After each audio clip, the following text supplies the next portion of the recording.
मानोना NDFB नि फ्राय गावस्राना थाबाय थानाय सोद्रोमाफ्रा दा ज' जानो फैगासिनो दं आरो दिनैहाय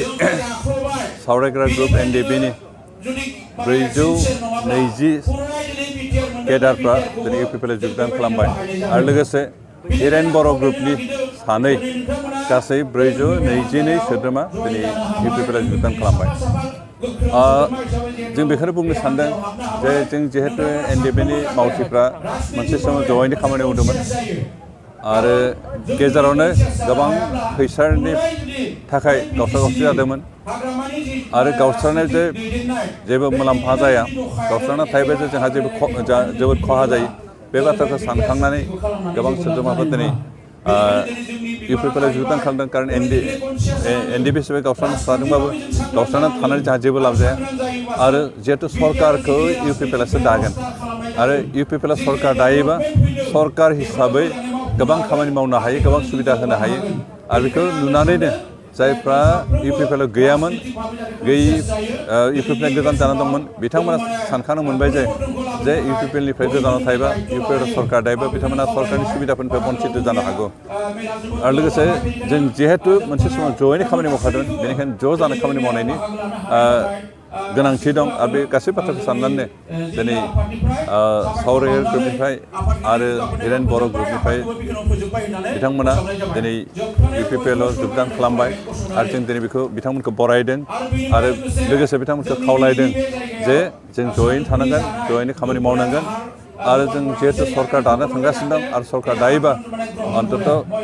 एग्रिमेन्टनि गेजेरजों भारत सरकारनिफ्राय जिखिनि सुबिदा होनायनि बाथ्रा दं बिनि अनगायैबो दिनै जों UPPL हिसाबै सरकार दायोबा BTR सरकारनिफ्राय जों बिथांमोननो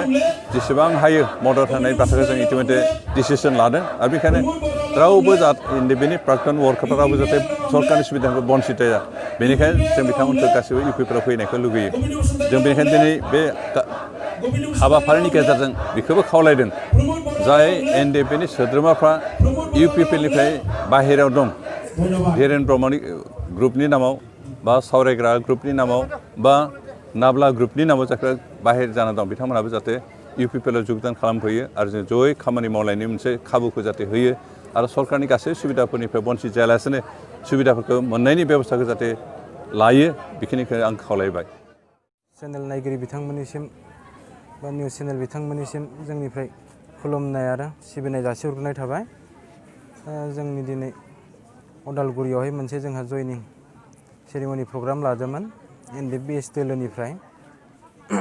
दा बेवहाय बाहागो लादोंमोन सिगांनि बारग' Ex NDFB नि बि दोमैलु आं लोगोसे आंजों दङ सिगांनिनो बारग' Ex NDFB निनो दैदेनगिरि बिथाङाबो एडुकेसन बिबाननि बि सुजुगिरि आरो आंजों लोगोसे दं बेवहाय बारग' सिगांनि Ex CO बि बादायसा आरो लोगोसे आंजों दं बेवहाय सिगांनिनो बारग' अफिसार बिथाङाबो Ex NDFB निनो बि बुरलुं बिथां आरो आंजों लोगोसे दं बेवहाय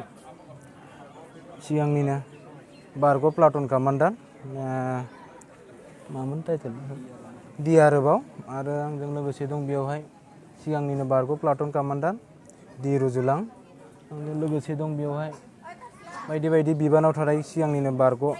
NDFB नि मावथिया बिथांमोन दा जोंनि UPPL जयेन जानायनि थांखियानो जादों थांनाय 27 जानुवारियाव जा BTR एकर्ड जानानै सुक्ति जानानै थांबाय बे सुक्तिखौ इमप्लिमेन्ट खालामनायाव जाहाथे मोजाङै मावफुंलांनो हानाय फोथायनाय जोंहा UPPL सरकारनि सायाव दं जिहेतु बेक्तिगत जोंहा बुंनानै मोन्थायानो जाहैदों थांनाय फेब्रुवारियावहाय NDFB हिसाबै मोनसे डिजल्भ खालामनाय जादों गभर्नमेन्टनिफ्राय अफिसियेलि दा बेनि उनावहाय जोङो साफा साफा बेक्तिगत भाबै बा नागरिक भाबै जोङो संसार जाबाय बा संसार जालांगोन बे हिसाबै जोङो जाखिनि UPPL नि सरकार जानो गोनां बिसायख'थि बिथांमोननि आदर्श नेमखान्थिखौ जों मोजां मोननानैहाय बा बिथांमोना BTR इमप्लिमेन्टखौ मोजाङै मावफुंलांगोन बा जोंनि BTR नि हालामनि गासै जेंनाफोरखौ मोजां मावफुंलांनो हागोन होनना जोंहा फोथायनाय दं बेनिखायनो जोङो दिनै बे UPPL सरकारावहाय बा UPPL पार्टियावहाय जोङो योगदान खालामनाय जाबाय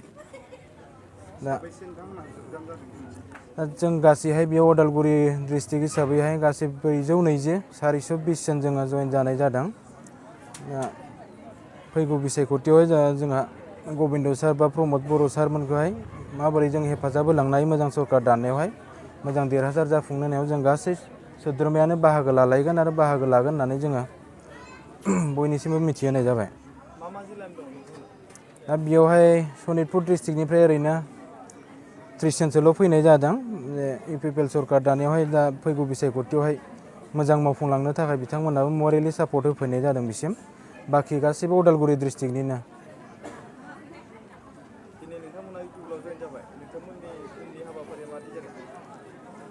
जोंनि हाबाफारिया जेरै UPPL नि नेम आदर्शआ माबायदि सोलिलाङो बेबायदिनो जोंबो बिथांमोननि नेम आदर्शजों रायजो राजा बा समाजनि गेजेराव जोङो मोजाङै मावलांनो हागोन होननानै